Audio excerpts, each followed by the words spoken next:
तो दोस्तों एक क्राइम थ्रिलर का एक तरह से ड्रामा मूवी हमें देखने को मिल रही है जिसका टाइटल है नाइट ऑलवेज कम। जी हाँ दोस्तों, ये एक बेहतरीन मूवी है जो कि ओटीटी पर हमें देखने को मिल रही है और इसी नाम के नॉवल पर ये आधारित है।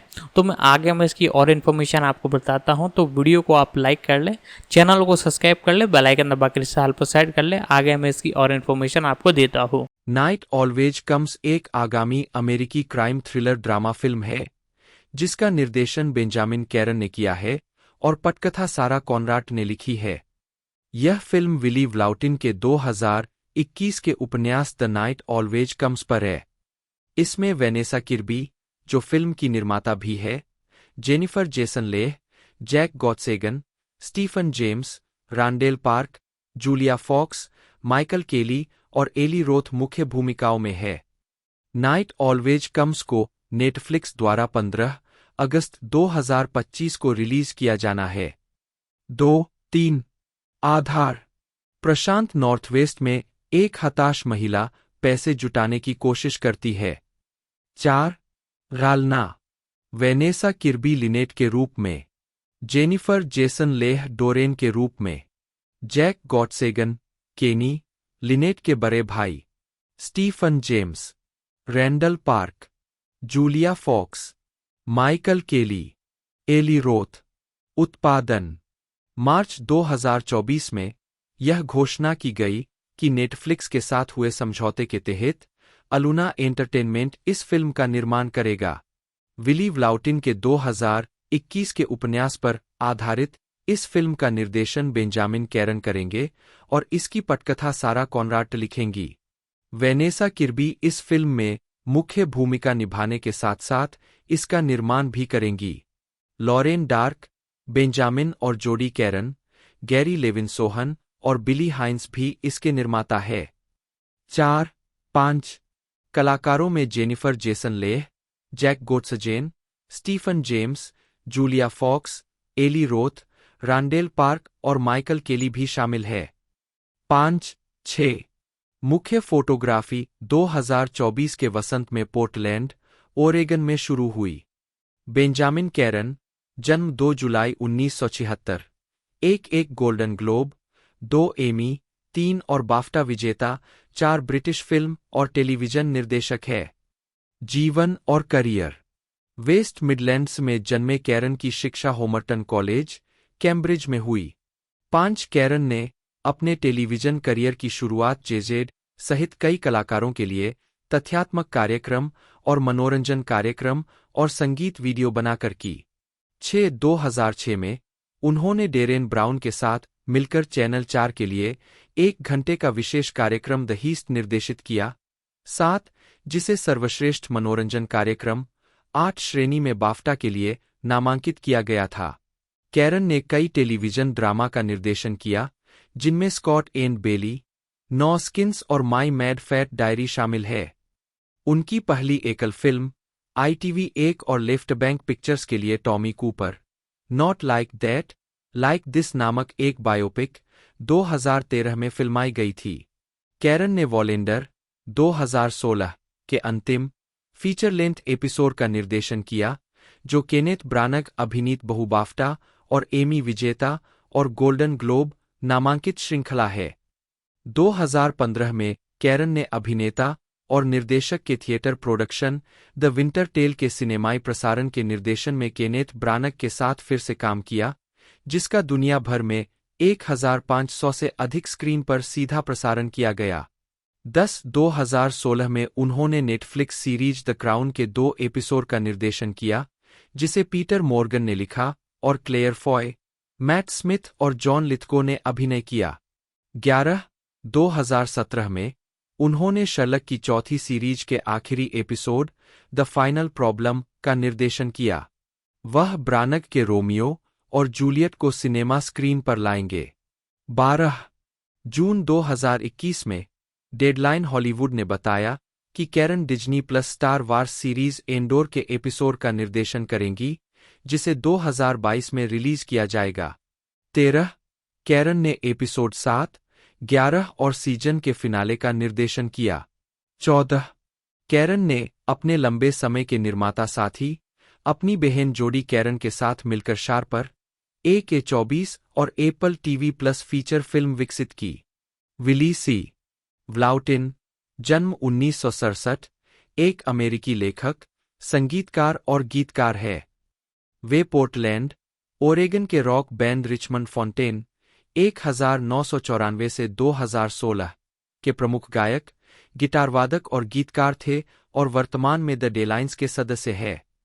रेनो, नेवादा में जन्मे और पलेब्रे, उन्होंने 90 के दशक के मध्य से रिचमंड फॉन्टेन के साथ 14 स्टूडियो एल्बम जारी किए हैं। वे कई उपन्यासों के लेखक हैं, जिनमें The Motel Life, Northline, Lean on Pete, The Free, Don't Skip Out on Me, The Night Always Comes और द हॉर्स शामिल है। आजीविका संगीत। व्लाउटिन को पहली बार alt country group Richmond Fontaine में प्रमुख गायक, गिटारवादक और गीतकार के रूप में सफलता मिली। उन्होंने 11 स्टूडियो एल्बम रिकॉर्ड किए और यूरोप में बड़े पैमाने पर दौरा किया, जहां उनके पास विशेष रूप से मजबूत अनुसरण है। साथ ही साथ ऑस्ट्रेलिया और अमेरिका में भी। 2016 में विभाजित होने से पहले व्लाउटिन वर्तमान में द डेलाइंस के सदस्य है। 3 दिसंबर 2008 में उन्होंने स्पोकन वर्ड EP ए जॉकी क्रिसमस जारी किया था। इसके बाद अक्टूबर 2019 में उनका पहला एकल एल्बम द किल स्विच था। 4 रिचमंड फॉन्टेन के गीतों के कई संदर्भ बाद में व्लाउटिन की गद्य रचनाओं में दिखाई दिए। उनके उपन्यास नॉर्थलाइन का नाम उनके विन्नमुक्का एल्बम के एक गीत के नाम पर रखा गया है और मुख्य पात्र का नाम एलिसन जॉनसन के नाम पर रखा गया है, जो पोस्ट टू वायर के एक गीत का शीर्षक है। उनके गीत और उपन्यास दोनों में रेनो के फिट्जगेराल्ड होटल का बार बार उल्लेख मिलता है। लिखना। व्लाउटिन की पहली पुस्तक द मोटेल लाइफ 2007 में प्रकाशित हुई और इसे आलोचकों की प्रशंसा मिली। 5-6 यह न्यूयॉर्क टाइम्स बुक रिव्यू में संपादक की पसंद थी और वाशिंगटन पोस्ट द्वारा वर्ष की शीर्ष 25 पुस्तकों में से एक का नाम दिया गया था। पोल्स्की फिल्म्स ने नवंबर 2013 में Emile Hirsch, Stephen Dorff, Dakota Fanning और क्रिस क्रिस्टोफरसन द्वारा अभिनीत एक फिल्म रूपांतरण जारी किया। फिल्म को अमेरिका भर के आलोचकों ने सराहा और रोम अंतर्राष्ट्रीय फिल्म महोत्सव में 3 पुरस्कार जीते: दर्शकों की पसंद, सर्वश्रेष्ठ पटकथा और संपादन। उनके दूसरे उपन्यास नॉर्थलाइन 7-8 को भी समीक्षकों ने सराहा। जॉर्ज पेलेकेनोस ने इसे दशक की अपनी पसंदीदा किताब चुना। 9-10 इस उपन्यास का पहला संस्करण एक मूल वाद्य साउंड ट्रैक के साथ आया था, जिसे व्लाउटिन और रिचमंड फॉन्टेन के बैंडमेट पॉल ब्रेनार्ड ने गाया था। उनके गीत लेखन की तरह व्लाउटिन का उपन्यास अमेरिकी पश्चिम की अत्यधिक याद दिलाता है। उनके तीनों उपन्यास ओरेगन, नेवादा और न्यू मैक्सिको और उसके आसपास की पृष्ठभूमि में है। उनकी किताबें अमेरिका के सामाजिक और आर्थिक स्पेक्ट्रम के निचले स्तर के लोगों, घुमक्कर और अक्सर शराबी लोगों की परिस्थितियों और रिश्तों का पता लगाती है। व्लाउटिन का तीसरा उपन्यास लीन ऑन पीट एक 15 वर्षीय लड़के की कहानी है जो पोर्टलैंड, ओरेगन के एक जर्जर रेस ट्रैक पर काम करता है और रहता है और एक असफल रेस के घोड़े से दोस्ती करता है। संडे हेराल्ड ने लिखा, लीन ऑन पीट अमेरिका के सबसे भावनात्मक रूप से प्रेरित लेखकों में से एक के रूप में उनकी स्थिति की पुष्टि करता है। आयरिश टाइम्स की एलीन बैटर्सबी ने कहा, एक लड़के की यात्रा के रूप में लीन ऑन पीट खून की तरह वास्तविक है। एक उपन्यास के रूप में यह उल्लेखनीय है। रोमांटिक और यथार्थवादी विली व्लाउटिन ने कुछ ऐसा खास लिखा है जो आपको सिहरन, रुलाहट, क्रोध और आश्चर्य से भर देगा कि ऐसी घटनाएं कैसे होती है और कैसे होती है, और चार्ली जैसे कुछ व्यक्ति कैसे उन्हें सहते हैं, दुख को अपने अंदर समाहित करते हैं और किसी तरह जीवित रहते हैं। समकालीन अमेरिकी उपन्यास कितना अच्छा है, इतना अच्छा, अपनी सांसें थाम ले। उद्धरण वांछित। द ओरेगोनियन की चेरिल स्ट्रेट कहती है, जब तक लीन ऑन पीट अपने मधुर लेकिन भावशून्य अंत तक पहुंचती है, चार्ली थॉम्पसन किसी उपन्यास का पात्र नहीं, बल्कि एक लड़का है जिसे पाठक प्यार करने लगे हैं। लीन ऑन पीट ने मुझे मंत्रमुग्ध कर दिया। इसे पढ़ते हुए मैं भावुक और भावुक हो गई, मंत्रमुग्ध और आश्वस्त हो गई। यह गंभीर अमेरिकी साहित्य है। उद्धरण वांछित। लीन ऑन पीट ने 2 ओरेगॉन बुक अवार्ड जीते, फिक्शन के लिए केन केसी अवार्ड और पीपल्स चॉइस अवार्ड। इस किताब पर आधारित एक फिल्म 2017 में रिलीज हुई थी। लॉरेन एमिली डार्क, जन्म जनवरी 1984, एक ब्रिटिश फिल्म निर्माता है। उन्होंने निर्देशक माइकल पियर्स की पहली फिल्म बीस्ट का निर्माण किया और 2 बाफ्टा पुरस्कारों के लिए नामांकित हुई। उन्होंने 2019 में लेखक, निर्देशक या निर्माता द्वारा उत्कृष्ट पदार्पण के लिए बाफ्टा पुरस्कार जीता। 2021 में उन्होंने फिल्म 4-3 छोड़ दिया और वेनेसा किर्बी के साथ लंदन स्थित प्रोडक्शन कंपनी अलूना एंटरटेनमेंट की सह-स्थापना की। 4, जिसका नेटफ्लिक्स के साथ फर्स्ट लुक डील है। डार्क ने केन लोच और रेबेका ओब्रायन की प्रोडक्शन कंपनी 16 फिल्म्स में 5 साल तक काम किया। 5, जबकि वहां उन्होंने राजनीतिक थ्रिलर वॉर बुक का निर्माण किया। निफर जेसन लेह, जन्म जेनिफर लेह मोरो, 5 फरवरी 1962, एक अमेरिकी अभिनेत्री है। उन्होंने 1970 के दशक में टेलीविजन से अपने करियर की शुरुआत की और फिर किशोर फिल्म Fast Times at Ridgemont High 1982 से फिल्मी दुनिया में अपनी पहचान बनाई। उन्हें Last Exit to Brooklyn 1989, Miami Blues 1990, Backdraft 1991, Single White Female 1992 और द हरस्कर प्रॉक्सी 1994 में उनके अभिनय के लिए आलोचनात्मक प्रशंसा मिली और Mrs Parker and the vicious circle 1994 में डोरोथी पार्कर की भूमिका के लिए उन्हें गोल्डन ग्लोब पुरस्कार के लिए नामांकित किया गया। लेह ने 1995 में अपनी मां, पटकथा लेखिका बारबरा टर्नर द्वारा लिखित जॉर्जिया नामक फिल्म में अभिनय किया। उन्होंने द एनिवर्सरी पार्टी 2001 नामक एलन कमिंग के साथ एक फिल्म का सहलेखन और सहनिर्देशन किया। लेह ने crime drama Road to Perdition 2002 और पारिवारिक drama Margot at the wedding 2007 में अभिनय किया। Showtime comedy drama series Weeds 2009 से 2012 में उनकी आवर्ती भूमिका थी और चार्ली कॉफमैन की एनोमालिसा 2015 में उनकी आवाज के काम के लिए उन्हें आलोचनात्मक प्रशंसा मिली। द हेटफुल एट 2015 में भगोरे डेजी डोमरग्यू की भूमिका के लिए उन्हें सर्वश्रेष्ठ सहायक अभिनेत्री के लिए गोल्डन ग्लोब और अकादमी पुरस्कार के लिए नामांकित किया गया था। इसके बाद उन्होंने क्राइम ड्रामा सीरीज फार्गो 2023 के 5वें सीजन में अभिनय किया। अपने मंचीय काम के लिए ली को माइक ली की एबिगेल्स पार्टी में बेवर्ली मॉस की भूमिका के लिए ड्रामा डेस्क पुरस्कार के लिए नामांकित किया गया था। ब्रॉडवे पर उनकी शुरुआत 1998 में हुई, जब उन्होंने संगीत में कैबरे में सैली बाउल्स की भूमिका के लिए अभिनय किया। प्रारंभिक जीवन। लेह का जन्म 5 फरवरी 1962 को लॉस एंजिल्स, कैलिफोर्निया में हुआ था। उनके पिता विक मोरो, जन्म विक्टर मोरोजोफ, एक अभिनेता थे और उनकी मां, बारबरा टर्नर, एक पटकथा लेखिका थीं। 5 जब वह 2 साल की थीं, तब उनके माता-पिता का तलाक हो गया था। 6 लेह का जन्म का नाम जेनिफर लेह मोरो था। उन्होंने अपने अभिनय करियर की शुरुआत में अपना उपनाम बदल दिया और पारिवारिक मित्र, अभिनेता जेसन रॉबर्ट्स के सम्मान में मध्य नाम जेसन रख लिया। लेह के माता-पिता यहूदी थे। उनके पिता का परिवार रूस से और उनकी मां का ऑस्ट्रिया से था। 7, 8, 9, 10, 11, 12 ली 2 बेटियों में छोटी है।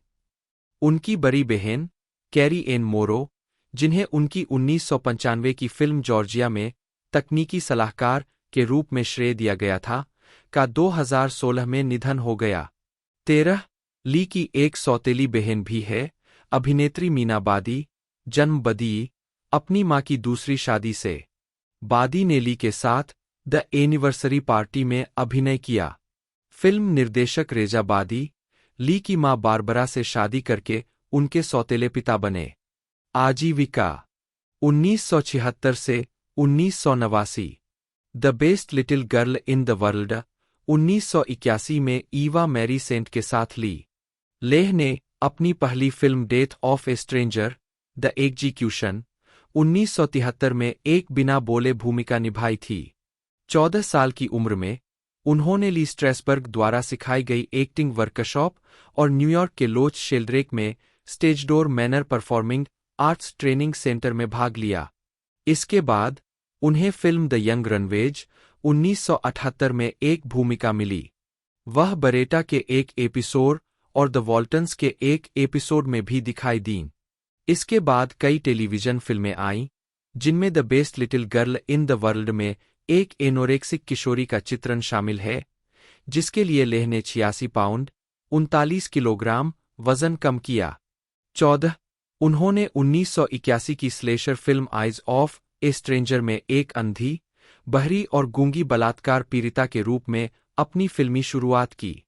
1982 में ली ने एमी हेकरलिंग की हाई स्कूल फिल्म Fast Times at Ridgemont High में स्टेसी हैमिल्टन की भूमिका निभाई, जिसने कई युवा सितारों के लिए एक लॉन्चिंग पैड का काम किया।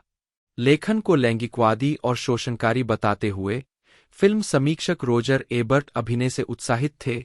उन्होंने ली को अलग करते हुए लिखा, क्या उन्हें नहीं पता कि उनके हाथों में एक सितारा है। 15 रिजमोंट हाई और कॉमेडी फिल्म इजी मनी 1983 में रॉडनी डेंजरफील्ड के साथ एक सहायक भूमिका के अलावा ली के शुरुआती फिल्मी काम में कम बजट की हॉरर या थ्रिलर फिल्मों में नाजुक, क्षतिग्रस्त या विक्षिप्त किरदार निभाना शामिल था। उन्होंने फ्लेश एंड ब्लड 1985 में भारे के सैनिकों द्वारा अपहृत और बलात्कार की शिकार एक कुंवारी राजकुमारी की भूमिका निभाई। द हिचर 1986 में मनोरोगी शीर्षक चरित्र द्वारा पीछा की जाने वाली एक निर्दोष वेट्रेस की भूमिका निभाई। दोनों फिल्मों में उन्हें रटकर हाउर के साथ दिखाया गया। दक्षिणी गॉथिक फिल्म सिस्टर 1987 में यौन जागृति की दहलीज पर एक मानसिक रूप से विक्षिप्त बच्चे जैसी युवती की भूमिका निभाई। और हार्ट ऑफ मिडनाइट 1989 में एक नर्वस ब्रेकडाउन के कगार पर एक युवती की भूमिका निभाई। 1989 में हार्पर बाजार द्वारा उन्हें अमेरिका की 10 सबसे खूबसूरत महिलाओं में से एक चुना गया। 1990 के दशक 1990 में लेह ने अपने करियर में एक महत्वपूर्ण सफलता हासिल की जब उन्हें दो बहुत ही अलग वेश्याओं के चित्रण के लिए सर्वश्रेष्ठ सहायक अभिनेत्री के लिए New York film critics circle award 16 और सर्वश्रेष्ठ सहायक अभिनेत्री के लिए Boston society of film critics award 17 से सम्मानित किया गया। सख्त स्ट्रीट वॉकर ट्रालाला, जिसका लास्ट एग्जिट टू ब्रुकलिन में क्रूरतापूर्वक सामूहिक बलात्कार किया जाता है, और सूसी, एक 23 वर्षीय वेश्या जो मियामी ब्लूज में पूर्व कैदी एलेक्स बाल्डविन के प्यार में पड़ जाती है। रोजर एबर्ट ने लास्ट एग्जिट को 1990 की अपनी सर्वश्रेष्ठ फिल्मों की सूची में शामिल किया, जिसमें लेह के प्रदर्शन को साहसी कहा गया। 18 हालांकि मियामी ब्लूज की उनकी समीक्षा बहुत कम सहानुभूतिपूर्ण थी। अपनी 1991 की किताब कल्ट मूवी स्टार्स में डैनी पीरी ने ली को एक दिलचस्प, हमेशा देखने लायक और बेहद प्रतिभाशाली युवा अभिनेत्री बताया है और उनकी अपील को संक्षेप में इस प्रकार व्यक्त किया है, उन लोगों के लिए जो मानते हैं कि धर्मोपदेशक की फरिश्ता जैसी दिखने वाली बेटी भी किसान की बेटी जितनी ही सेक्स में रुचि रखती है। इस सुंदर, प्यारी दिखने वाली गोरी महिला ने कई शर्मीली और मासूम दिखने वाली महिलाओं का किरदार निभाया है जो सेक्स के बारे में उत्सुक है। एक बार जब उन्हें पता चल जाता है तो वे अजीबोगरीब कल्पनाएं दिखाने लगती है। पीरी ने आगे कहा, ली बहुत कोमल लगती है और अपने निभाए गए किरदारों को निभाने के लिए बहुत छोटी और मासूम लगती है। उनकी महिलाएं या तो सेक्स की भूखी है और या अतीत की यौन घटनाओं से मनोवैज्ञानिक रूप से प्रभावित है। उनके किरदार कमजोर और लगभग हमेशा पीड़ित है, लेकिन आमतौर पर वे आश्चर्यजनक रूप से लचीला रुख अपनाती है और अपने बुरे अनुभवों का इस्तेमाल खुद को मजबूत बनाने के लिए करती है। 21 लेह को उनकी पहली मुख्यधारा हॉलीवुड स्टूडियो फिल्म फायर फाइटर ड्रामा बैकड्राफ्ट 1991 में कास्ट किया गया था, जिसमें उन्होंने एक अधिक पारंपरिक भूमिका निभाई थी, मुख्य अभिनेता विलियम बाल्डविन की प्रेमिका की। उन्हें गंभीर अपराध ड्रामा रश 1991 में अधिक सफलता मिली, जिसमें उन्होंने एक अंडरकवर पुलिस वाले की भूमिका निभाई जो एक नशेड़ी बन जाती है और जेसन पैट्रिक द्वारा निभाई गई अपने साथी के प्यार में पड़ जाती है। रश की समीक्षा करते हुए रोजर एबर्ट ने कहा, लेह अब तक फुहर फिल्मों में गंदे किरदारों की एक अनुभवी है। वह उन भूमिकाओं को स्वीकार करके सर्वश्रेष्ठ युवा अभिनेत्रियों में से एक बन गई है जिनके बारे में उनके कुछ समकालीनों ने सोचा भी नहीं होगा। लास्ट एग्जिट टू ब्रुकलिन में एक अभिशप्त वेश्या के रूप में उनके असाधारण काम के बाद वह फिर से यहाँ है, प्यारी और स्वस्थ दिख रही है और ऐसे लोगों की दुनिया में उतर रही है जो अपने बेहतर स्वभाव को भूल गए हैं। 22 लेह की अगली फिल्म सिंगल व्हाइट फीमेल 1992 एक आश्चर्यजनक बॉक्स ऑफिस सफलता थी, जिसने लेह को अब तक के सबसे बड़े मुख्यधारा के दर्शकों तक पहुंचाया, जिसमें उन्होंने एक मानसिक रूप से बीमार महिला का किरदार निभाया जो रूममेट ब्रिजेट फोंडा को आतंकित करती है। 23 लेह को 1993 के एमटीवी मूवी अवार्ड्स में सर्वश्रेष्ठ खलनायक के लिए एमटीवी मूवी अवार्ड से सम्मानित किया गया।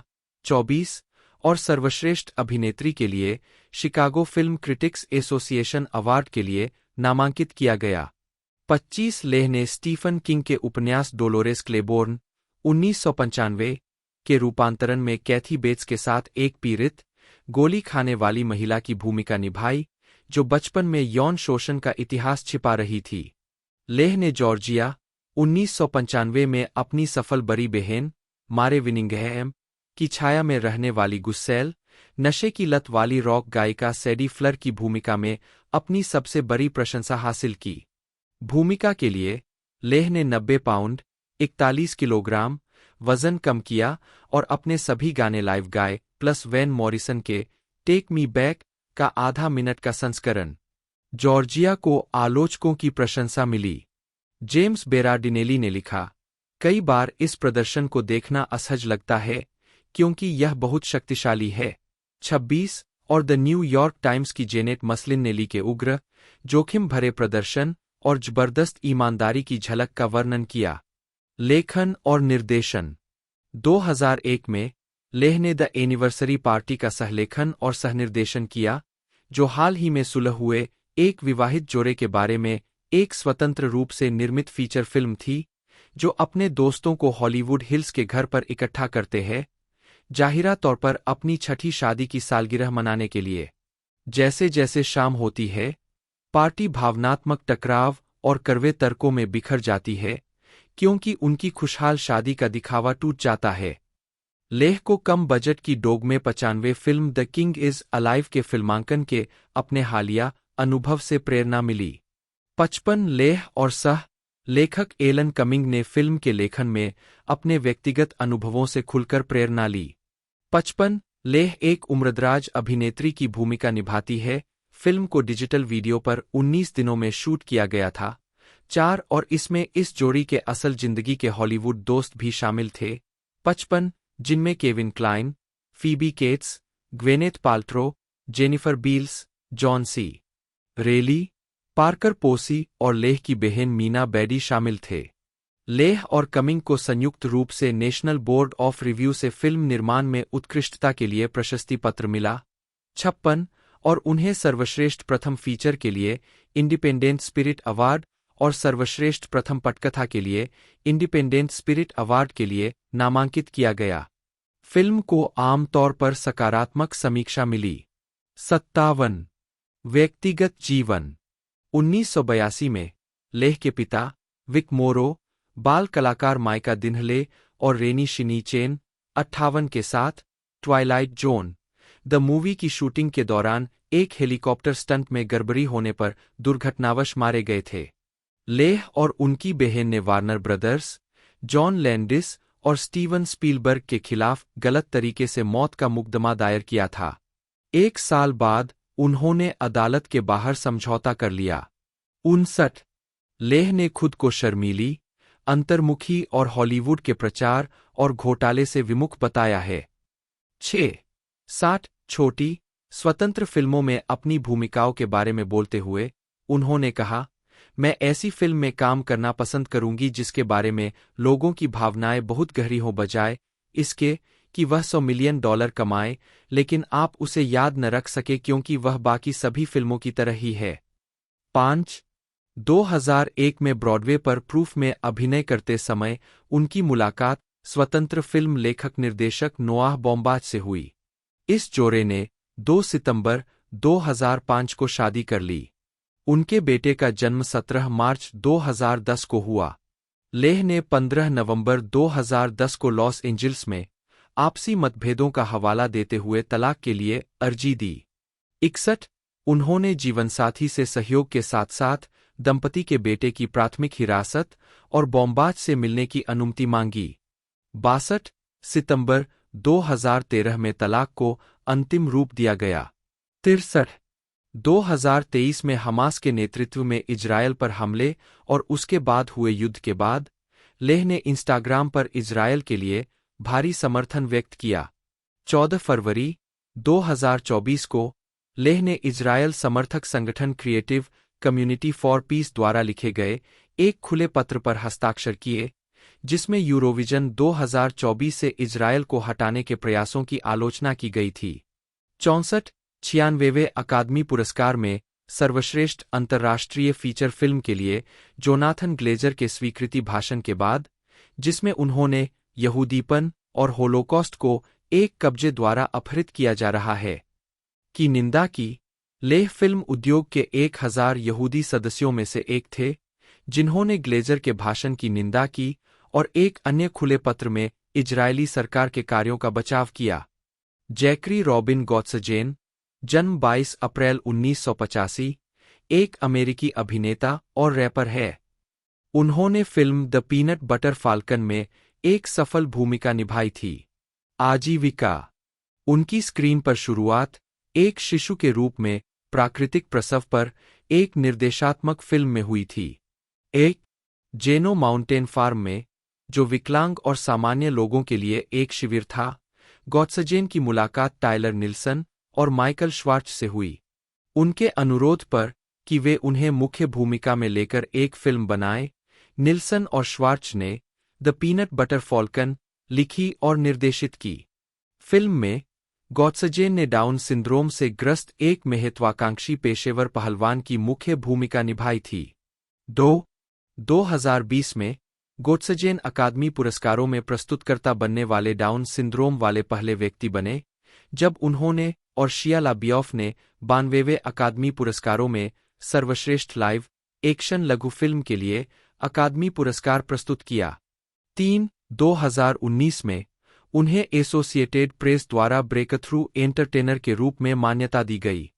4 गॉत्सजेन ने एबीसी टेलीविजन पायलट में फेलिसिटी हफमैन के साथ अभिनय किया, जो minor league baseball team Sacramento river cats के मालिक सुसान सैवेज के जीवन पर आधारित था।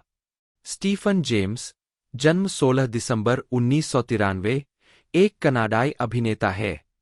किशोरावस्था में कई टेलीविजन सीरीज में अभिनय करने के बाद उन्होंने 2016 की फिल्म रेस में ट्रैक एंड फील्ड धावक जेसी ओवेंस की भूमिका के लिए सर्वश्रेष्ठ अभिनेता का कैनेडियन स्क्रीन अवार्ड जीतकर प्रसिद्धि पाई। 2018 में उन्होंने बैरी जेंकिंस की प्रशंसित drama film if bill street could talk में अभिनय किया, जो जेम्स बाल्डविन के इसी नाम के उपन्यास पर आधारित थी।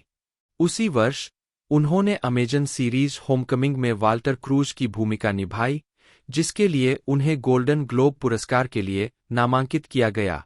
2 प्रारंभिक जीवन जेम्स का जन्म स्कारबोरो में हुआ था, जो ओंटारियो का एक नगर है और बाद में टोरंटो शहर का हिस्सा बन गया। उन्होंने 2011 में जार्विस कॉलेजिएट इंस्टीट्यूट से स्नातक की उपाधि प्राप्त की। 3 बेटों में मंझले, वह अभिनेता शमीर एंडरसन के छोटे भाई है, जिन्होंने रेस में जेसी ओवेंस के ट्रैक प्रतिद्वंद्वी यूलेस पीकॉक की भूमिका भी निभाई है। जेम्स अपने भाई शमीर को अभिनय में आने के लिए प्रेरित करने वाले व्यक्ति के रूप में श्रेय देते हैं। 3 उनका परिवार जमैका का है। 4 आजीविका प्रारंभिक कार्य।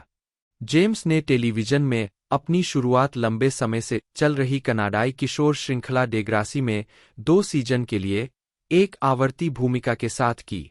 डेग्रासी छोड़ने के बाद जेम्स ने टेलीविजन पर कई सहायक भूमिकाएं निभाईं, जिनमें 2011 में how to be indie, Clue और my babysitter is a vampire और 2012 में द लिसनर और द एले कॉम्प्लेक्स शामिल है।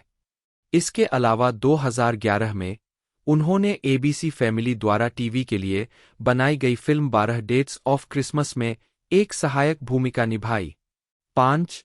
दरार। जेम्स ने अपनी पहली प्रमुख फीचर फिल्म भूमिका कनाडाई फिल्म होम अगेन 2012 में तात्याना अली और फेफे डॉब्सन के साथ निभाई, जिसमें उन्होंने एक जमैका के निर्वासित व्यक्ति की भूमिका निभाई। 6. हालांकि फिल्म को मिश्रित समीक्षा मिली। 7, 8, 9 द ग्लोब एंड मेल ने जेम्स के प्रदर्शन की सकारात्मक समीक्षा की, इसे दिल तोड़ने वाला कहा। 8. जेम्स ने अपने प्रदर्शन के लिए प्रथम कनाडाई स्क्रीन अवार्ड्स में सर्वश्रेष्ठ सहायक अभिनेता के लिए कनाडाई स्क्रीन अवार्ड नामांकन प्राप्त किया। 10. हालांकि वह अंतः सर्ज कानिंदा से हार गए। 11. 2013 में जेम्स को एवा डुवर्ने की Martin Luther king junior film Selma 2014 में नागरिक अधिकार कार्यकर्ता जॉन लुइस की भूमिका में लिया गया, जिसे ऑस्कर में सर्वश्रेष्ठ फिल्म के लिए नामांकित किया गया। 12. जब अकादमी से फिल्म को मिली कथित अवहेलना के बारे में पूछा गया 13, 14, 15 तो जेम्स ने कहा, मेरे लिए मैंने इस फिल्म को हमेशा एक जीत के रूप में देखा है, यहां तक कि इसका पूरा संस्करण देखने से पहले भी। इस फिल्म के साथ हमने जो किया है, उसके बारे में मेरी जो भावना है, उसकी तुलना कोई भी पुरस्कार नहीं कर सकता। हमने अपने युवाओं के लिए बहुत प्रासंगिक काम किया है। 16. 2015 में जेम्स ने लॉरेंस हिल के इसी नाम के पुरस्कार विजेता उपन्यास पर आधारित CBC television mini series the book of Negroes में अतिथि भूमिका निभाई। 17. 2015 के टोरंटो अंतर्राष्ट्रीय फिल्म महोत्सव में जेम्स को उद्योग के अग्रणी राइजिंग स्टार्स में से एक नामित किया गया था। 18, 19, 20, 21 ब्लैक हिस्ट्री मंथ के उपलक्ष्य में जेम्स को सीबीसी द्वारा उनके 6 ब्लैक कैनेडियन कल्चर मेकर्स में से एक के रूप में नामित किया गया था, जिसमें ओपरा विन्फ्रे को उनके सबसे बड़े प्रभावों में से एक बताया गया था। 22, 2016 में जेम्स ने स्टार वार स्टार जॉन बॉयगा की जगह जेसन सुदेकिस के साथ बायोपिक रेस 2016 में अफ्रीकी अमेरिकी track and field sprinter Jesse Owens की मुख्य भूमिका निभाई। 23, 24, 25 रेस में अपनी भूमिका के लिए जेम्स ने सर्वश्रेष्ठ अभिनेता का कैनेडियन स्क्रीन अवार्ड जीता। 1, 2017 में जेम्स ने Fox limited series Shots Fired में डीओजे अभियोजक प्रेस्टन टेरी की भूमिका निभाई। 26, 2018 में उन्होंने बैरी जेनकिंस के जेम्स बाल्डविन उपन्यास if Beale street could talk के फिल्म रूपांतरण में अभिनय किया, जिसे कई अकादमी पुरस्कारों के लिए नामांकित किया गया था। 27, 28 उस वर्ष भी उन्होंने अमेजन सीरीज होमकमिंग में जूलिया रॉबर्ट्स, बॉबी कैनवले और शिव हिघम के साथ वाल्टर क्रूज को चित्रित किया। जेम्स को होमकमिंग में उनके प्रदर्शन के लिए गोल्डन ग्लोब पुरस्कार के लिए नामांकन मिला। हाल ही में उन्होंने और शमीर एंडरसन ने बोट रॉकर के साथ एक समझौते पर हस्ताक्षर किए थे।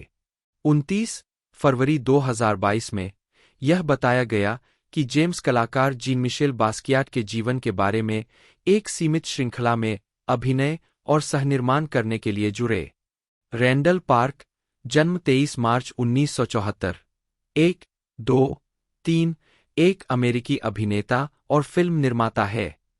उन्हें मार्वल सिनेमैटिक यूनिवर्स में agent Jimmy Woo, Netflix series the Residence 2025 में एफबीआई के विशेष agent Edwin Park, ABC sitcom Fresh of the Boat 2015 से 2020 में लुई हुआंग की भूमिका के लिए जाना जाता है, जिसके लिए उन्हें 2016 में कॉमेडी सीरीज में सर्वश्रेष्ठ अभिनेता के लिए क्रिटिक्स चॉइस टेलीविजन अवार्ड के लिए नामांकित किया गया था, और आई के ये हाइट्स, एक कॉमेडी वेब सीरीज के लिए इन प्रमुख भूमिकाओं से पहले पार्क ने एनबीसी सिटकॉम द ऑफिस के एक एपिसोड में जिम हेल्पर्ट, जिसे एशियन जिम कहा जाता है, के एक शरारती प्रतिस्थापन स्टीव की भूमिका निभाकर और एचबीओ कॉमेडी सीरीज वीप में गवर्नर डैनी चुंग की आवर्ती भूमिका में अभिनय करके लोकप्रियता हासिल की।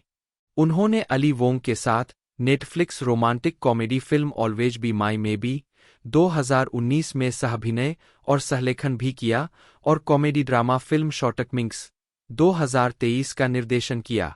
पार्क ने मार्वल सिनेमैटिक यूनिवर्स में एजेंट जिमी वू की भूमिका निभाई, जिसमें एंटमैन एंड द वास्प 2018 और एंटमैन एंड द वास्प क्वांटुमानिया 2023 और मिनिस्रीज वांडाविजन 2021 शामिल है। उन्होंने 2021 में ड्वेन जॉनसन की आत्मकथात्मक कॉमेडी सीरीज यंग रॉक में खुद के भविष्य के संस्करण की भूमिका निभाई और कॉमेडी फिल्म द इंटरव्यू में उत्तर कोरियाई तानाशाह किम जोंग उन का किरदार निभाया। उन्होंने डीसी एक्सटेंडेड यूनिवर्स की फिल्मों एक्वामैन 2018 और Aquaman and the lost kingdom 2023 में डॉ. स्टीफन शिन की भूमिका निभाई। प्रारंभिक जीवन। पार्क का जन्म लॉस एंजिल्स, कैलिफोर्निया में कोरियाई प्रवासियों डुक ही और हैरी पार्क के घर हुआ था और वे लॉस एंजिल्स के कैसल हाइट्स पड़ोस में पले बड़े। 4. उनकी मां कैलिफोर्निया विश्वविद्यालय, लॉस एंजिल्स, यूसीएलए में अकाउंटेंट थी और उनके पिता एक घंटे के फोटो स्टोर के मालिक थे। 5. पार्क ने हैमिल्टन हाई स्कूल के मानविकी चुंबक कार्यक्रम से स्नातक किया। 6. 7. पार्क ने 1993 की शरद तिमाही में कैलिफोर्निया विश्वविद्यालय, लॉस एंजिल्स, यूसीएलए में दाखिला लिया। 8. वहां उन्होंने लापू द कोयोट दैट केयर्स की सहस्थापना की, जो सबसे बड़ी और सबसे लंबे समय तक चलने वाली कैंपस एशियाई अमेरिकी थिएटर कंपनी थी, जिसे अब 1995 में एलसीसी थिएटर कंपनी के रूप में जाना जाता है। 9, 10, 11, 12 वह पेशेवर रूप से अभिनय करने की अपनी इच्छा को जगाने के लिए एलसीसी के साथ अपने अनुभवों को श्रेय देते हैं और इसके कई पूर्व छात्रों के साथ सहयोग करने के लिए आगे बढ़ेंगे। 13 उनका पहला प्रदर्शन ट्री हाउस बैचलर सोसाइटी था, जो पार्क द्वारा लिखित एक पूर्ण लंबाई वाला नाटक था जो नॉर्थवेस्ट ऑडिटोरियम में था। 13 पार्क यूसीएलए की आधिकारिक चैरिटी यूसीएलए यूनिकैम्प। 4 उन्होंने 1997 में रचनात्मक लेखन में विशेषज्ञता के साथ अंग्रेजी में स्नातक की डिग्री। 14 और एशियाई अमेरिकी अध्ययन में एक गौण डिग्री प्राप्त की। 8, 15 वे यूसीएलए में रहे, आंशिक रूप से एलसीसी के साथ अभिनय जारी रखने के लिए, और बाद में 1999 में एशियाई अमेरिकी अध्ययन में अपनी मास्टर डिग्री पूरी की। 16, 17, 7 स्नातक होने के बाद पार्क ने कुछ वर्षों तक साप्ताहिक समाचार पत्र न्यू टाइम्स एलए में ग्राफिक प्रिंट डिजाइनर के रूप में काम किया। नौकरी छोड़ने के बाद उन्होंने आर्किटेक्चर स्कूल जाने पर विचार किया, लेकिन आवश्यक पाठ्यक्रमों में असफल रहे, यह महसूस करते हुए कि वे अब और स्कूल नहीं जाना चाहते। 7 आजीविका 2001 से 2006 प्रारंभिक वर्ष। पार्क ने कुछ एलसीसी पूर्व छात्रों के साथ मिलकर प्रोपरगेंडर थिएटर ग्रुप की स्थापना की। उनका पहला प्रोडक्शन 2001 में एलसीसी के सहसंस्थापक माइकल गोलामको द्वारा द अचीवर्स था।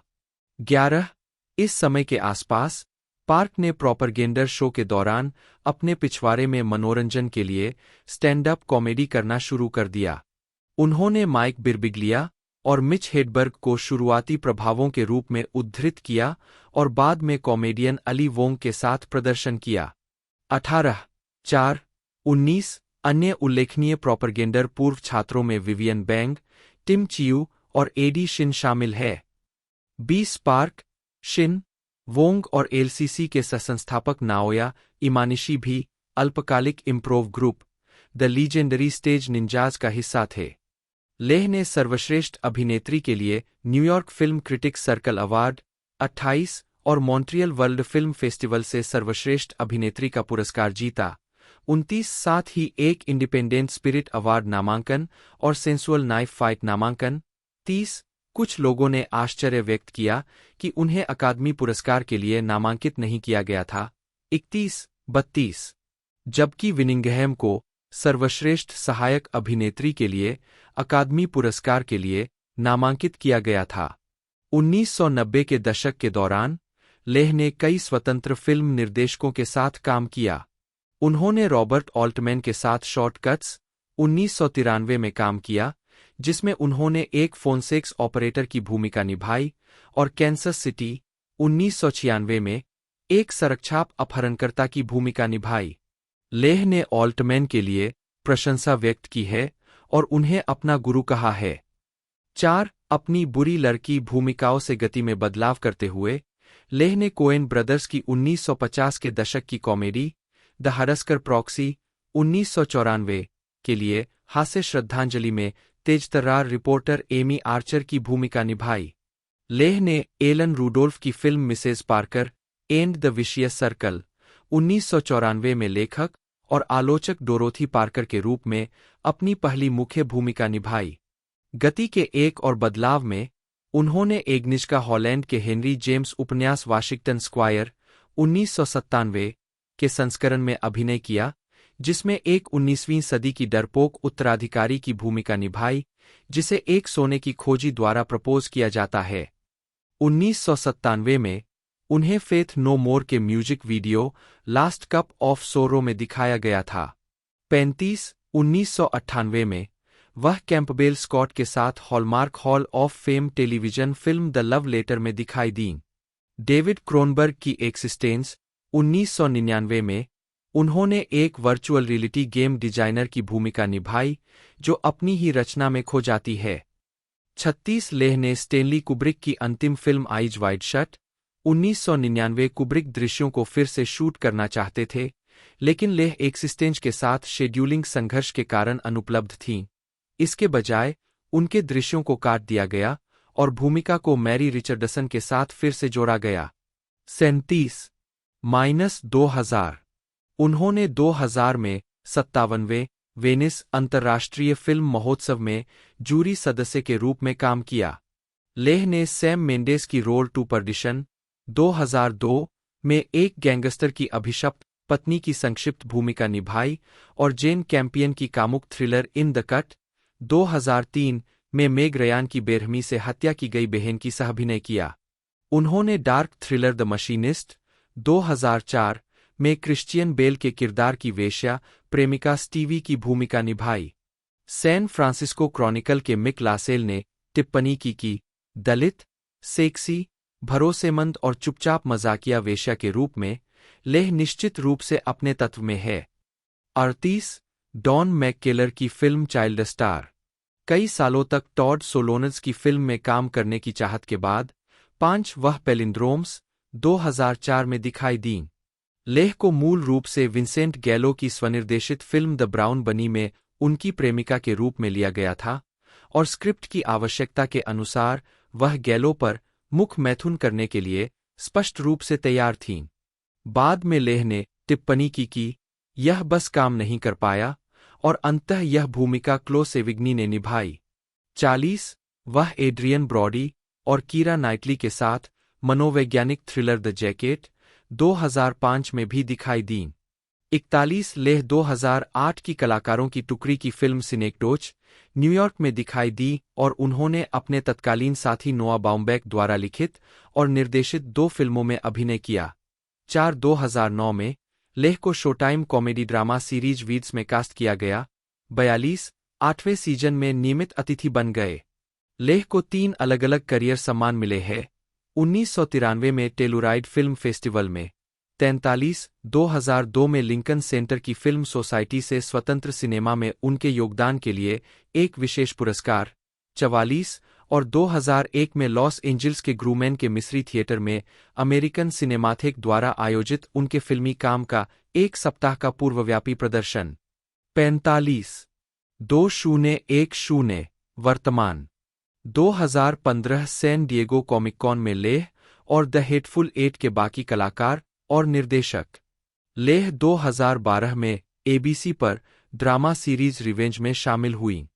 46 2015 में लेह ने क्वेंटिन टारनटिनो की western film the hateful eight में अभिनय किया। यह गृहयुद्ध के बाद व्योमिंग में सेट है और 25 दिसंबर को रिलीज हुई थी। लेह बाकी कलाकारों के साथ जुलाई 2015 में फिल्म का प्रचार करने के लिए सैन डिएगो कॉमिक कॉन में दिखाई दी। 47 लेह के प्रदर्शन को विभिन्न पुरस्कार समारोहों में कई पुरस्कार नामांकन मिले हैं, जिसमें मोशन पिक्चर में सर्वश्रेष्ठ सहायक अभिनेत्री के लिए उनका तीसरा गोल्डन ग्लोब नामांकन, 48, 49 सहायक भूमिका में सर्वश्रेष्ठ अभिनेत्री के लिए उनका पहला बाफ्टा पुरस्कार नामांकन, 50 और सर्वश्रेष्ठ सहायक अभिनेत्री के लिए उनका पहला अकादमी पुरस्कार नामांकन शामिल है। 51, 2017 में लेह को उनके हेटफुल एट के सहकलाकार टिम रोथ के साथ फिर से जोड़ा गया, जब इस जोड़ी ने डेविड लिंच और मार्क फ्रॉस्ट की ट्विन चोटियों के शोटाइम पुनरुद्धार के 6 एपिसोड में अनुबंध हत्यारों की एक पति-पत्नी की टीम की भूमिका निभाई। लेह ने 2018 की साइंस फिक्शन फिल्म एनिहिलेशन में मनोचिकित्सक डॉ. वेंट्रेस की भूमिका निभाई, जिसमें नताली पोर्टमैन भी थीं, जिसका निर्देशन एलेक्स गारलैंड ने किया था और यह जेफ वेंडरमेयर के उपन्यास पर आधारित थी। 2019 में लेह शोटाइम के द अफेयर के आखिरी सीजन के 2 एपिसोड में दिखाई दी और क्वेंटिन टारनटिनो के once upon a time in Hollywood के उपन्यासीकरण के लिए ऑडियो बुक सुनाई।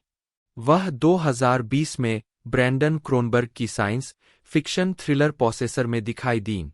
2022 में लेह को FX black comedy crime drama anthology series Fargo के 5वें सीजन में लोरेन लियोन के रूप में मुख्य भूमिका में लिया गया।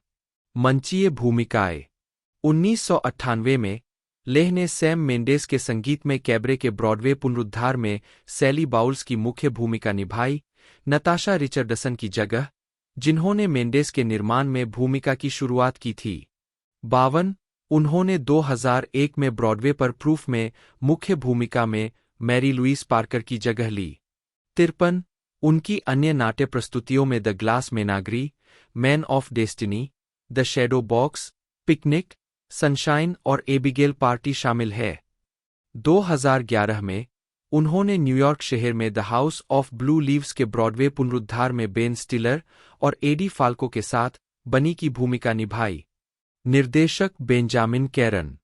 पटकथा सारा कॉनराड पर आधारित विली व्लॉटिन द्वारा लिखित द नाइट ऑलवेज कम्स द्वारा उत्पादित।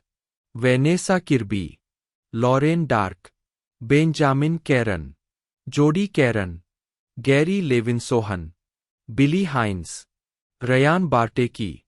अभिनीत Vanessa Kirby, Jennifer Jason Leigh, Jack Gottsegen, Stephen James, Randall Park, Julia Fox, Michael Kelly, Eli Roth.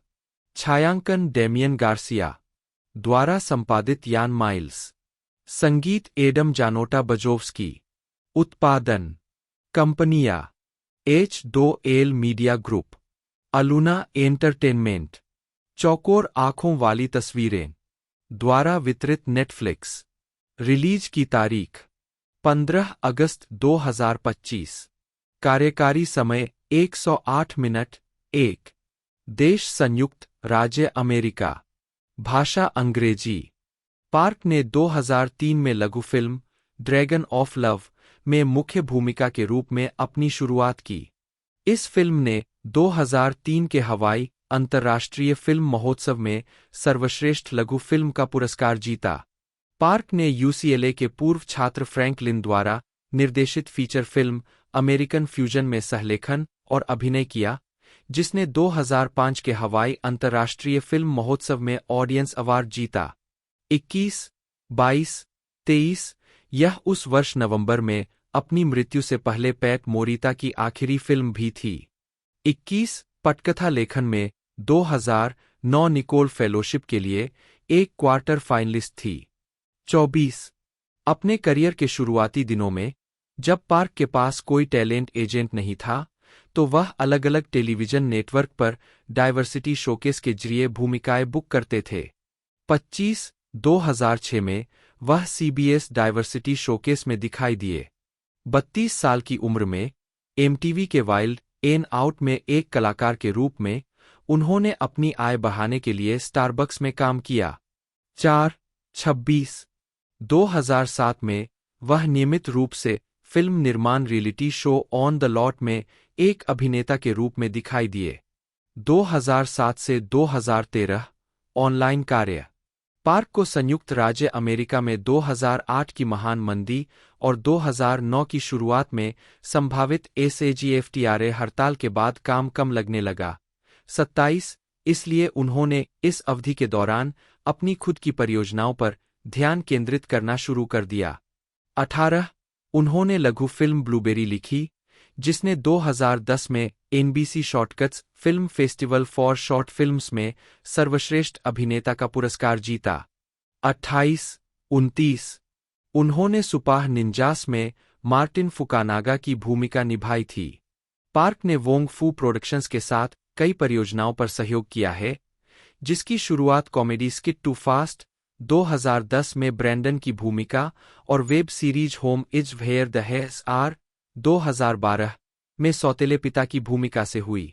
बाद में park feature film everything before us 2015 और उससे जुड़ी लघु फिल्म में एक डेई इमोशनल इंटीग्रिटी विभाग एजेंट के रूप में comedy skit why is Santa Asian में एशियन सांता के रूप में और एशियन बैचलरेट 2 में एक संक्षिप्त कैमियो में खुद के रूप में दिखाई दिए। 30-31 उन्होंने चैनल 101 के लिए कई लघु इंटरनेट सीरीज बनाई, निर्देशित की, लिखी और उनमें अभिनय किया, जिनमें डॉ miracles, the food, IKEA Heights और डम्ब प्रोफेसर शामिल है। 2013 में उन्होंने अपनी नन्ही बेटी को लेकर चैनल 101 की एक और सीरीज लिखी और उसमें अभिनय किया, जिसका शीर्षक था बेबी मेंटलिस्ट। 32 चैनल 101 के वेब सीरीज के ब्रैकेट प्रतियोगिता प्रारूप में बेबी मेंटलिस्ट को चैनल के सभी शो में से सबसे ज्यादा बार नंबर 1 चुना गया और 2013 में इसके 6 एपिसोड प्रसारित हुए। 33-34 2014 वर्तमान मुख्यधारा की सफलता। 4 फरवरी 2015 को द सर्कल NYC में fresh of the boat viewing party में पार्क ने HBO कॉमेडी वीप में मिनेसोटा के गवर्नर डैनी चुंग का आवर्ती चरित्र निभाया। 4-1 2014 में पार्क ने नेबर्स में कॉलेज के छात्रों की भर्ती करने की कोशिश कर रहे एक कंपनी प्रतिनिधि की भूमिका निभाई। उन्होंने पहले निर्देशक निकोलस स्टोलर के साथ द 5 ईयर एंगेजमेंट 2012 में काम किया था। स्टोलर ने बाद में इवान गोल्डबर्ग और सेथ रोजेन द्वारा निर्देशित विवादास्पद 35 फिल्म द इंटरव्यू में एक अस्पष्ट उत्तर कोरियाई तानाशाह की भूमिका के लिए पार्क की सिफारिश की, जो बाद में उत्तर कोरियाई नेता किम जोंग उन निकले। उनके प्रदर्शन से प्रभावित होकर गोल्डबर्ग और रोजेन ने एक ऑडिशन के बाद ही पार्क को हिस्सा देने की पेशकश की। संदर्भ सामग्री के रूप में उन्होंने the last king of Scotland में फॉरेस्ट व्हिटेकर के प्रदर्शन और उत्तर कोरिया पर वाइस डॉक्यूमेंट्री को देखा। 36 पार्क ने भूमिका के लिए 20 पाउंड से अधिक वजन भी बढ़ाया। उसी वर्ष पार्क ने कॉमेडी फिल्म सेक्स टेप में अभिनय किया। 37 2015 में वह नेटफ्लिक्स की prequel series wet hot American summer first day of camp में जेफ की भूमिका में दिखाई दिए और वोंग फू प्रोडक्शंस की पहली feature film everything before us में काम किया। पार्क ने एमिनेम के एकल फेनोमेनल के संगीत वीडियो में जॉन माल्कोविच के साथ अभिनय किया। इसके बाद उन्होंने ट्रेनव्रेक में एमी शूमर के किरदार के सहकर्मी की भूमिका निभाई और साउथपॉ जेड वांग के रूप में और द नाइट बिफोर में एथन के बॉस की भूमिका भी निभाई। गैरलाभकारी कार्य। जेम्स और उनके भाई साथी अभिनेता शमीर एंडरसन ने 2016 में black Canara building a legacy in acting cinema plus knowledge नामक एक गैरलाभकारी संस्था की स्थापना की। दिसंबर 2020 में उन्होंने द ब्लैक एकेडमी नामक संगठन के विस्तार की घोषणा की, जो कला, संस्कृति, मनोरंजन और खेल में कनारा भर में अश्वेत प्रतिभाओं को प्रदर्शित करता है। जेम्स ने बताया, हमारे पास प्रतिभा की कमी नहीं है, लेकिन हमारे पास अवसरों की कमी है। और इसलिए हम केवल यह आशा कर सकते हैं कि द ब्लैक एकेडमी एंग्लोफोन और फ्रैंकोफोन समुदायों को एक साथ आने के लिए प्रोत्साहित और प्रेरित करती रहेगी, और उनके पास एक ऐसी जगह होगी जहां वे जो कुछ भी शुरू कर चुके हैं उसे आगे बढ़ा सके, और इसके लिए उन्हें सम्मानित किया जा सके, जो कि सही भी है। संगठन का दृष्टिकोण समर्थकों का एक गठबंधन बनाना है जो कनाडा में अश्वेत उत्कृष्टता का समर्थन करने के लिए धन, सलाह, प्रोग्रामिंग और पुरस्कार प्रदान कर सके। 2015 से 2020 तक पार्क ने एबीसी के television show fresh of the boat, Eddie Huang के संस्मरण fresh of the boat, a memoir पर आधारित में कॉन्स्टेंस वू के साथ एक ताइवानी अमेरिकी परिवार के पितामह लुई हुआंग के रूप में अभिनय किया, जिसे नाहंजका खान द्वारा लिखित और निर्मित किया गया और जेक कसदन द्वारा कार्यकारी निर्माता बनाया गया। 35 वह शो में शामिल होने वाले पहले अभिनेता थे। निर्माताओं ने पायलट के आदेश देने से पहले उनसे संपर्क किया था। 33 कोरियाई विरासत का होने के कारण पार्क ने शुरू में एक ताइवानी पिता का चित्रण करने में असहज महसूस किया। हालांकि हुआंग ने पार्क को आश्वस्त किया कि वह उनके पिता की भूमिका निभाने के लिए उनकी पहली पसंद थे। 38 जब वे लेखक के कमरे में काम कर रहे थे, पार्क ने अली वोंग को एक पद के लिए सिफारिश की। 2016 में park film office Christmas party में फ्रेड के रूप में दिखाई दिए। 2017 में पार्क कॉमेडी फिल्मों द हाउस में वॉल स्ट्रीट गाय और द डिजास्टर आर्टिस्ट के रूप में दिखाई दिए। उन्होंने CGI animated film the Lego Ninjago movie में चेन द चीयरलीडर के रूप में अपनी आवाज भी दी। 2018 में पार्क ने मार्वल सिनेमैटिक यूनिवर्स और डीसी एक्सटेंडेड यूनिवर्स DCU दोनों में छोटी भूमिकाएं निभाईं। उन्होंने मार्वल स्टूडियोज की film Ant Man and the Wasp में FBI एजेंट जिमी वू की भूमिका निभाई, और डिज्नी प्लस सीरीज वांडाविजन 2021 में वू के रूप में वापसी की। DCEU में उन्होंने फिल्म एक्वामैन में डॉ. स्टीफन शिन की भूमिका निभाई। पार्क ने नेटफ्लिक्स की original film Always Be My maybe का निर्माण और अभिनय किया, जिसका निर्देशन फ्रेश ऑफ द बोट के निर्माता नाहंजका खान ने किया था, और इसमें अली वोंग भी थे। फिल्म पार्क, वोंग और माइकल गोलामको ने लिखी थी। 40 फिल्म में hip hop band hollow peril park के 90 के दशक के hip hop band Ill again से प्रेरित है। 41 यह फिल्म 29 मई 2019 को चुनिंदा सिनेमाघरों में और 31 मई 2019 को नेटफ्लिक्स पर डिजिटल रूप से रिलीज हुई। 42 पार्क, गोलामको और ह्यूहो ने एशियाई अमेरिकी केंद्रित production company Eminent Collision launch की और अक्टूबर 2019 में 20वीं सेंचुरी फॉक्स टेलीविजन के साथ एक फर्स्ट लुक डील साइन की। यह नाम एक नाटक से लिया गया है जिस पर उन्होंने UCLA में LCC थिएटर ग्रुप के सदस्य रहते हुए काम किया था। 43 2022 में पार्क ने नेटफ्लिक्स कॉमेडी सीरीज ब्लॉकबस्टर में अभिनय किया, जो रद्द होने से पहले एक सीजन के लिए प्रसारित हुई।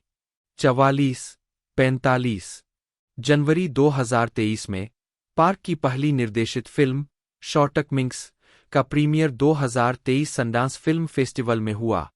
46 यह फिल्म 4 अगस्त 2023 को सोनी पिक्चर्स क्लासिक्स द्वारा रिलीज की गई। 47 मार्च 2025 में पार्क ने नेटफ्लिक्स की लघु श्रृंखला द रेसिडेंस में FBI के विशेष एजेंट एडविन पार्क की भूमिका निभाई। उन्होंने CBS की शर्लक होम्स पर आधारित श्रृंखला वॉटसन में भी कुख्यात अपराधी मोरियार्टी की भूमिका निभाई। अन्य कार्य पार्क लॉस एंजल्स स्थित hip hop, jazz, rock fusion band Ill Again के मुख्य गायक थे। 48 यह band film Always Be My Maybe 2019 में उनके किरदार के बैंड हॉलो पेरिल के लिए प्रेरणा का स्रोत बना। 12 बाद में उन्होंने इल अगेन के पूर्व MC एंड्रयू जॉनसन के साथ मिलकर रैप ग्रुप नोवेलिस्ट्स का गठन किया। इस ग्रुप में पार्क रैप नाम रैंड्रफ से जाने जाते थे। 49 50 51 52 उन्होंने 2008 में एल्बम बुकेन्स रिलीज किया। 53 2019 में पार्क ने हाउसवार्मिंग साइफर में वेन ब्रैडी, राफेल कैसल, उत्कर्ष अंबुदकर और डेविड डिग्स के साथ रैप किया। 2020 में पार्क ने cartoon network show Mao Mao heroes of pure heart के एपिसोड एडोराडेड में यूजीन की आवाज दी। 2022 में पार्क रैपर लिरिक्स बॉर्न के गाने दिस सॉन्ग्स डिलीशियस में डैन द ऑटोमेटर के साथ नजर आए। इस म्यूजिक वीडियो में पार्क सिटकॉम डैड नाम से जाने गए। पार्क को HBO गो, एली फाइनेंशियल और 2011 के Father's Day Verizon Droid commercial के विज्ञापनों में दिखाया गया है। 55 वह चेस बैंक के लिए एक प्रिंट और ऑनलाइन अभियान में डॉगी डेकेयर मालिक के रूप में दिखाई दिए, जो 2015 की शुरुआत में प्रसारित हुआ था। 57 पार्क को UTC business ethics course HUR 750 कार्यस्थल में सम्मान में शामिल किया गया था। उद्धरण आवश्यक व्यक्तिगत जीवन। पार्क का विवाह अभिनेत्री जेसुह पार्क से हुआ है। उन्होंने द मिंडी प्रोजेक्ट और लघु फिल्म लव NY में साथ काम किया। वे अपनी बेटी रूबी के साथ सैन फर्नांडो घाटी में रहते हैं।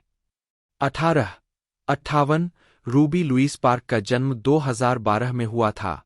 उन्होंने 2013 में अपने पिता द्वारा विकसित कॉमेडी वेब श्रृंखला बेबी मेंटलिस्ट में एक अपराध से लड़ने वाली शिशु सुपरहीरो के रूप में अपने माता-पिता के साथ अभिनय किया। 59 रूबी ऑटिस्टिक है, जैसा कि माइक बिरबिग्लिया के पॉडकास्ट वर्किंग इट आउट पर पार्क द्वारा चर्चा की गई है। 61 पार्क गैरलाभकारी कल्चर सिटी का समर्थन करता है, जो अदृश्य विकलांगता वाले लोगों के लिए संवेदी पहुंच और स्वीकृति पर केंद्रित है। पार्क कल्चर सिटी के निदेशक मंडल में भी है। 62 पार्क 2015 में एशियाई अमेरिकी अध्ययन विभाग के प्रारंभ समारोह और 2017 में अंग्रेजी विभाग के प्रारंभ समारोह के लिए मुख्य वक्ता के रूप में UCLA में लौट आए। 63 पार्क ने 2023 में सभी 3 UCLA कॉलेज प्रारंभ समारोहों में मुख्य भाषण दिया। 65 park little Tokyo, loss Angeles स्थित ईस्ट वेस्ट प्लेयर्स थिएटर समूह के एक सक्रिय समर्थक है। उन्होंने 2018 में EWP के दान अभियान के दौरान सार्वजनिक रूप से थिएटर के प्रति अपना समर्थन व्यक्त किया था। 66 पार्क का एक बड़ा भाई है। 4 शुरुआत में पार्क के माता-पिता उनकी अभिनय महत्वाकांक्षाओं के समर्थक नहीं थे। हालांकि बाद में पार्क ने स्वीकार किया है कि उस समय उन्होंने वर्षों तक उन्हें अपने घर में रखकर मौन समर्थन दिया था। 19 जब पार्क को द इंटरव्यू की पटकथा मिली, तो उनके माता-पिता ने उन्हें इस भूमिका को निभाने के लिए प्रोत्साहित किया। जूलिया फ्रांसेस्का फॉक्स, जन्म 2 फरवरी 1990, एक अमेरिकी अभिनेत्री, मॉडल और मीडिया हस्ती है। उनका पहला अभिनय 2019 की फिल्म अनकट जेम्स में था, जिसके लिए उन्हें 2019 के गोथम अवार्ड्स में ब्रेकथ्रू एक्टर अवार्ड के लिए नामांकित किया गया था।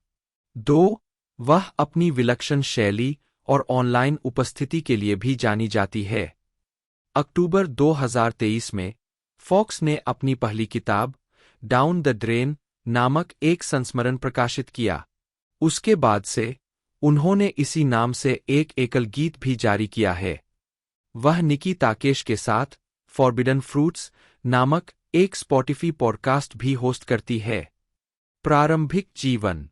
फॉक्स का जन्म मिलान, इटली में एक इतालवी माँ, ग्रेसी और एक अमेरिकी पिता, 3 थॉमस फॉक्स, 4 के घर हुआ था, जो एक ठेकेदार के रूप में काम करते थे। 5 दोनों उसके बचपन में अलग हो गए। 6 फॉक्स के 2 भाई बहन हैं। 4-6 साल की उम्र तक उसका पालन पोषण उसके दादा ने छोटे से शहर सारोनो में किया। 7 जो मिलान के बाहर स्थित था, जबकि उसकी माँ ने कॉलेज की पढ़ाई पूरी की। इस दौरान फॉक्स के पिता न्यूयॉर्क शहर के पास एक नाव पर रहते थे। 6 इटली में वह अपनी माँ के परिवार के साथ एक बेडरूम वाले अपार्टमेंट में रहती थी। 8 और उसका पालन पोषण एक कैथोलिक परिवार में हुआ था। 9-6 साल की उम्र में वह अपने पिता के साथ यॉर्कविले, मैनहट्टन में रहने के लिए न्यूयॉर्क शहर चली गई। 10-11 जबकि वह नियमित रूप से इटली में अपनी मां से मिलने भी जाती थी। 12-14 साल की उम्र में फॉक्स अपनी मां के गृहनगर के पास रहने वाले एक मेजबान परिवार के साथ रहने के लिए इटली वापस चली गई और एक निजी कैथोलिक स्कूल में पढ़ाई की।